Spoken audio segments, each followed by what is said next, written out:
Chapter 6 Hermione went down to breakfast the next morning tired, and, if she were honest, more than a little cranky. How could she sleep after coming face to face with that dog? The only good thing about the whole ordeal was the look on Draco Malfoy's face when he saw that Harry and Ron were still there, and even that was tempered by the fact that those two now seemed to think it had been a great adventure. Harry tried to tell Hermione about a little package that Hagrid had moved from Gringotts to Hogwarts, and that he thought that's what the dog was guarding, but she didn't want to hear it. In fact, she picked up her plate and moved a few seats down. She was going to stay far away from those two nutters from now on, as they were sure to cause more trouble sooner or later.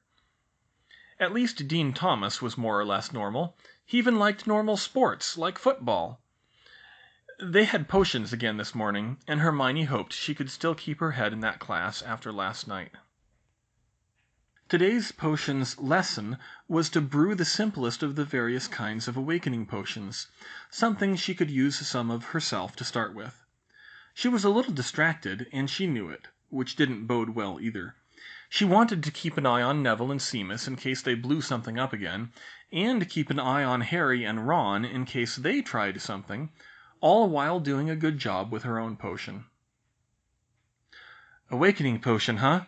Dean said as Hermione started the burner. "I thought we already had that. It's called coffee."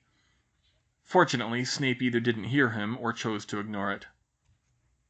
"Boil one small greened potato for 15 minutes," Lavender read the first instruction. Because the greened potato had sprouted eyes, of course. "Why are we cooking lunch here?" "Because greened potatoes are poisonous, and the heat neutralizes the poison," Hermione explained, happy to see that there were a few things Muggles knew better than wizards about potioning. Potions wasn't all that difficult in practical terms, Hermione decided, but she was quickly finding that it was her most conceptually challenging class, and the essays Snape assigned for homework bore that out. She had a pretty good idea of why each ingredient was included, and some idea of the reasons for the order and the manner of preparation, but most of the stirring patterns still mystified her. There were a few obvious reasons for the stirring patterns. In practical terms, stirring the potion more would result in more even heating of the liquid. Alternating clockwise and anti-clockwise stirs would create turbulence and mix the ingredients faster, while keeping in the same direction would mix them slower. The number of stirs was harder, although there were clear numerological elements to it. Many of the instructions said to stir 7 times, or for 7 minutes, or a multiple of 7. She could even understand the general principle of clockwise versus anti-clockwise. In the old days, anti-clockwise, that is, anti-sunwise, was considered unlucky, so it made sense that one usually needed to stir clockwise for positive effects and anti-clockwise for negative effects. But that didn't explain all of the switching off between the two, like alternating 3 times clockwise with once anti-clockwise, or the straight back and forth stirs that they needed to do at one step, or some of the more advanced potions in the book that required stirring in more complicated figure eights or trefoils or star shapes. Hermione didn't have a clue what the arithmantic foundations of those were, if they were arithmantic at all, though she wondered whether even fancier patterns like Lissajous curves or hypertrochoids would have any interesting effects. Still, just following the instructions shouldn't be that hard. They had just got done adding the sunflower petals, which, predictably, made the potion briefly glow the color of sunlight, and moved on to the dwarf bamboo leaves when they started to notice their potion was a little off. "Hold on, is that supposed to happen?" Hermione said after adding the leaves. The potion was much more faintly, but distinctly, glowing like sunlight. Dean checked the book. "It doesn't say anything about glowing at this step." "Then I wonder why—" She was interrupted by a blinding flash, followed by the sounds of people stumbling and a lot of cursing. She looked around for the source of the trouble, but she could only see spots in front of her eyes. When she could see again, she looked around to find Neville and Seamus looking very embarrassed in front of a cauldron whose contents seemed to have caught fire. "Imbeciles!" Snape snapped at them as he drew his wand and dispelled the flames. The instructions clearly state to add 2 preparations of sunflower petals, not 3. You could have blinded someone with a stunt like that. 2 points from Gryffindor." "The sunflower petals," Hermione whispered to Dean. "But we only added 2 preparations, didn't we?" "Yeah, just 2. What do you think happened?" "I'm not sure. Just a moment." Hermione pulled out 1,000 magical herbs and fungi to look up the ingredients. She hummed to herself as she found the correct page. "There. Dwarf bamboo can grow in very low light and is extremely sensitive to sunlight. Of course, did you see how bright that flash was?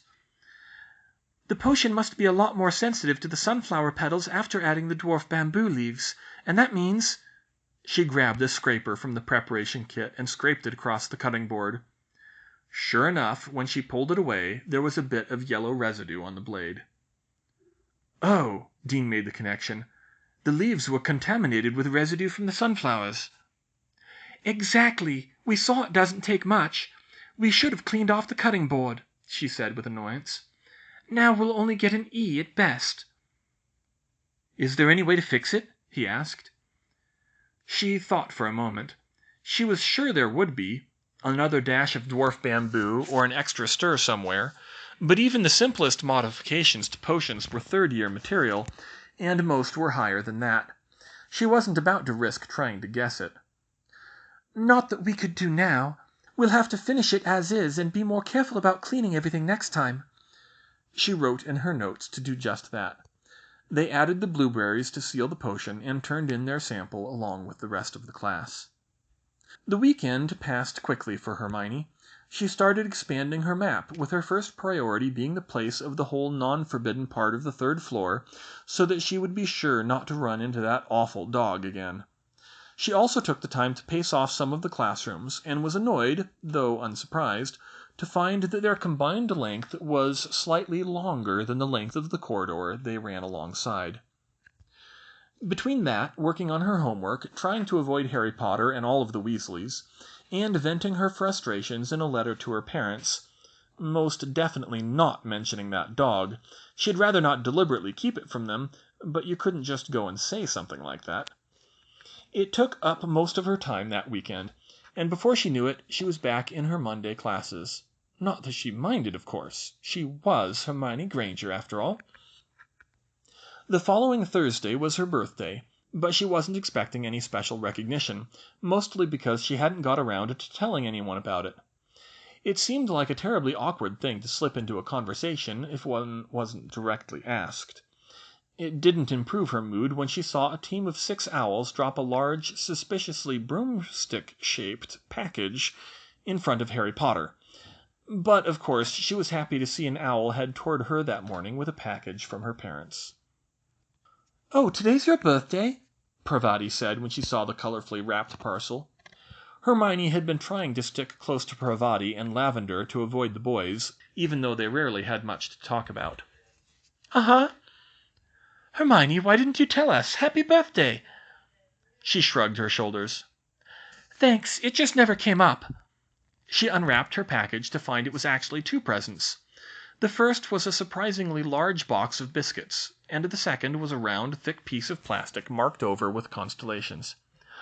"Oh, wow, that's a really nice planisphere," she said. "A what?" asked Lavender. "A plansphere. Muggle astronomers use it. It's like a cross between an astrolabe and a star chart, for astronomy class," Hermione answered. "You see, you set the time and date like this, and it shows you the right star chart." "Wow, that's really cool. I didn't know they'd come up with something like that." Hermione nodded and opened the attached letter. "Happy birthday, Hermione. We don't know if this will get to you on Monday or Thursday. We addressed it to be delivered on Thursday, but we don't know if Hogwarts will hold packages like that. Either way, have a great birthday. We thought your classmates might like to try a sample of our Muggle desserts, so we sent enough biscuits for you to share. And we know you were complaining about having to use astrolabes, so your father found a nice plansphere to help you with your studies. We're sorry to hear some of your classmates are causing trouble. We're a little surprised about that Harry Potter. You wrote before that he didn't seem to let his fame go to his head. Anyway, it's probably best if you avoid those 2 when you can. We're glad you didn't get in trouble, but you need to be more careful about getting locked out of your dorm. We hope your study group and your roommates will make better friends, though. You haven't told us much about them. Can you tell us what they're like, how they grew up? You probably know a lot more than we do about wizard families by now. Most everything's the same as always down here. We missed you, of course. Everyone asks what you're up to, and we have to get a little creative with the answers. But we're so proud that you're doing just as well at magic as in Muggle classes. Keep up the good work. Love, Mum and Dad. She put the letter down, a little ashamed that she hadn't got to know the people around her better. Between schoolwork and trying to avoid certain people, she hadn't put much effort into getting close to any others. Plus, small talk had never been her strong suit, and being raised in a different culture didn't make things any easier. Although for that day, she learnt, sharing the Muggle biscuits did help some. The following Saturday, she went back to pacing off the West Wing, spending the morning heading down from the part she had explored before. 3rd floor, 2nd floor, 1st floor, ground floor. She paced off the Great Hall and entrance hall before finding the door that led down to the dungeons. And that's where the trouble started. The above-ground part of the castle was straightforward enough, if a bit peculiar, but the below-ground part was a labyrinth. Dark, old corridors cut through the stone seemingly at random, lined with storage rooms and unused classrooms and apartments and actual dungeon cells that probably hadn't been occupied in centuries. The place seemed to be constantly lit as if it were late at night, and carried such a heavy air of creepiness that she wondered if it might have been intended to scare off non-Slytherins. She wasn't too worried about the labyrinth itself. She was making a map, after all. And if she did get lost, she could always brute force it by only turning right until she got back to where she came in.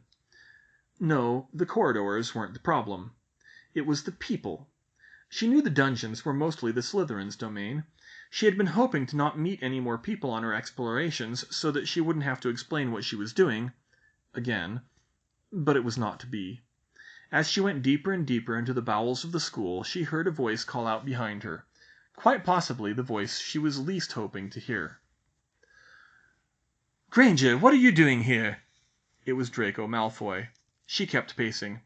"I know it's you. I'd know that ridiculously bushy hair anywhere. Look at me when I'm talking to you, Granger." Hermione slowly turned around, clutching her sketchbook tight to her chest, trying to reach for her wand without being too conspicuous about it. She hadn't forgotten the rumors about Malfoy being practiced with a few choice curses. He was not someone she wanted to meet in a dark corridor, which was exactly what she was doing. "So that's what you're up to," he said triumphantly. "Snooping around trying to find our common room?" She tried to keep her voice even. No, Malfoy, I was just—" "Oh, I know what you say you're doing," he sneered. "Everyone's laughing about it. The little buck-toothed muggle-born girl thinks she's going to make a map of the castle, as if anyone can do that." "I can," she defended herself, "but it's not quite to scale, but—" Everyone was laughing about it? Malfoy slowly stalked closer to her. She started backing away. "You'd better learn your place, Granger. Bad things happen to people who don't."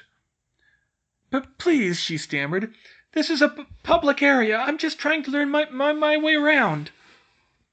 He came right up to her now. "Well then, let's see what you've been working on if you're not causing any trouble." He grabbed the top of her notebook and tried to pry it from her grasp. "No!" She pulled it back, affording him only a glimpse of the map she was making of the dungeon. He grabbed it again.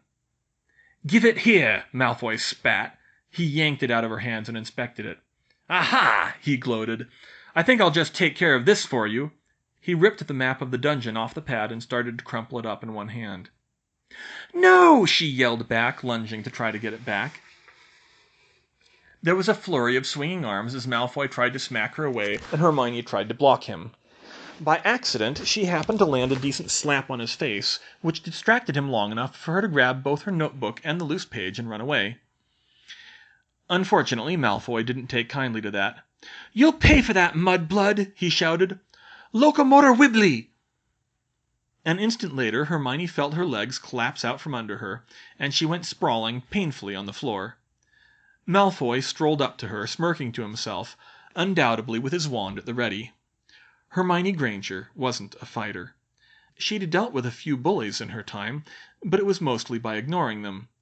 She certainly wasn't used to them hexing her in the back.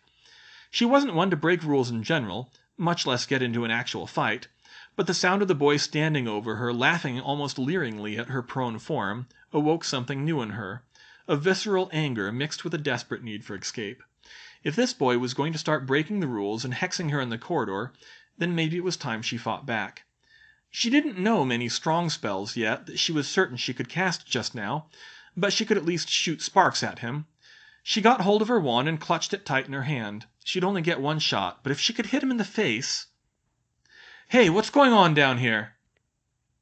Hermione looked up to see an older boy heading towards them from around the corner ahead, and thanked God when she saw he wore yellow-trimmed robes and a prefect's badge. Her thoughts of hexing Malfoy back were completely forgotten. Malfoy stopped.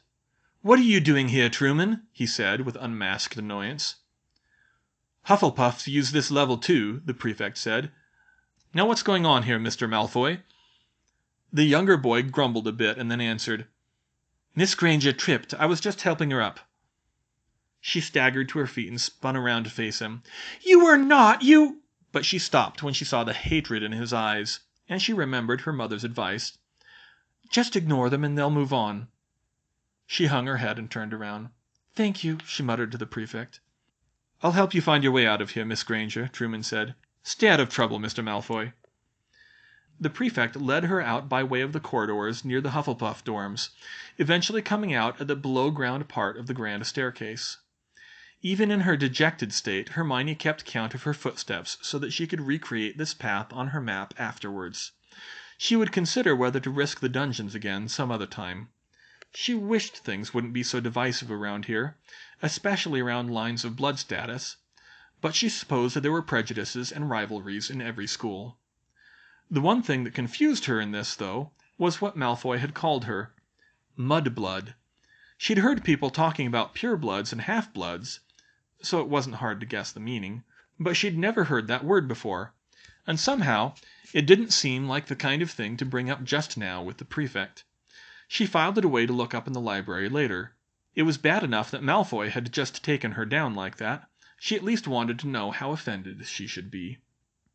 To round out the morning, and to get her mind off the dungeons, she decided to start on the other towers in the West Wing.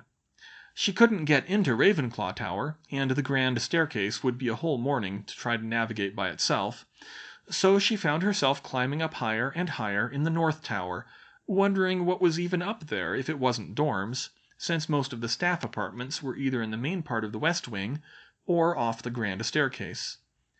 She was glad she'd already mapped out the rest of the West Wing.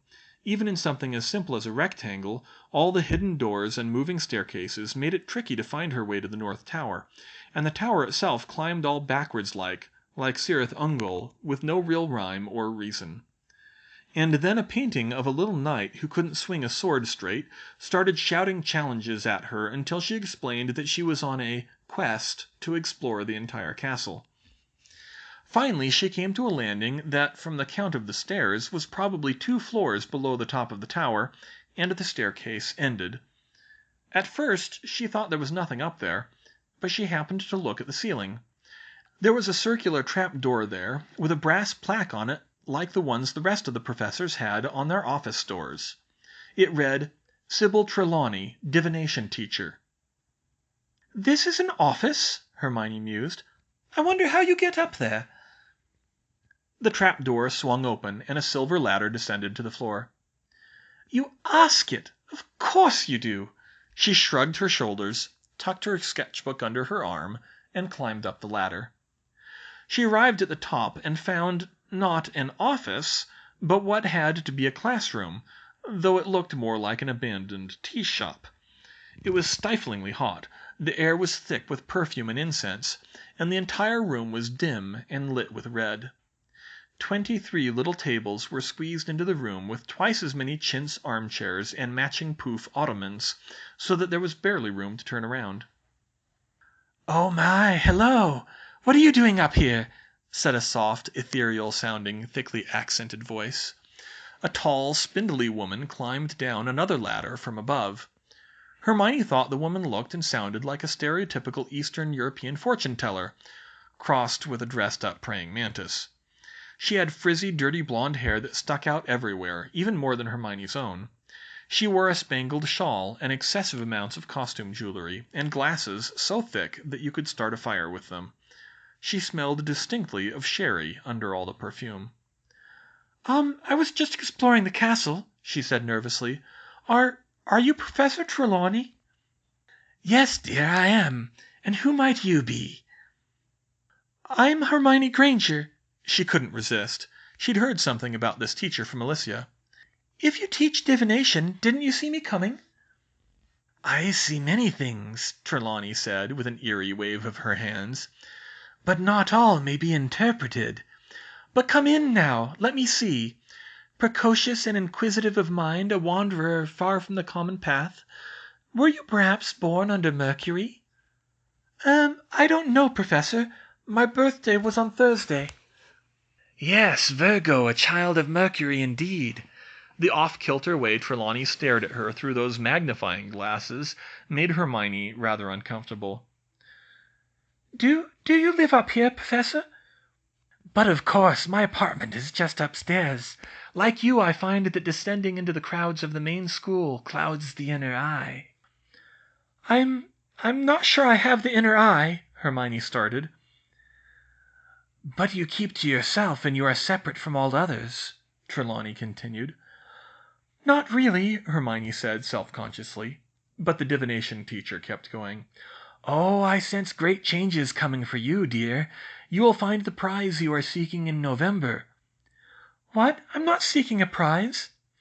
"But in the spring one of your number will be sacrificed." "What number? I don't have a number. I think you must be mistaken, Professor," she said nervously, backing towards the ladder. "Oh, those with the sight will know it," Trelawney said. "Yeah, I think I'll stick with arithmantic projections, ma'am." "Numbers cannot convey the full experience of the inner eye, child." "Well, maybe not, but, at least we know what we're talking about. Goodbye, Professor, I have to go." Hermione reached the trap door and scrambled down the silver ladder, her heart pounding. Had she really just talked back to a teacher like that? Yes, she had. Professor Trelawney did not seem like the kind of teacher she would get along with, and she didn't need the sight to see that. She barely noticed that she hadn't had a chance to pace off the classroom. Then again, it was too crowded with all the furniture to do it, anyway. Still, she was a bit troubled as she returned to the more traveled parts of the castle. The woman may have been little better than a Muggle fortune-teller, but her words, "You are separate from all others," hit a little too close to home. It wasn't just maths that set her apart around here. The culture gap alone put her in a small minority, and she was more of a natural loner than she really liked to admit. It was so hard to relate to most of the people in the castle. She decided to call it a day after that and head back to the common room. She started wondering what she was going to write to her parents tomorrow. As much as it pained her, she felt like most of today's events were once again things that were probably best left out of her letters. Getting hexed in the back by a rich, privileged bigot wouldn't play too well with her parents, and Professor Trelawney was just too weird to bring up. Her roommate's advice, just stay away from the Slytherins, was decidedly unhelpful. It certainly didn't address the root of the problem, but she had to admit she didn't have anything better to work with at the moment.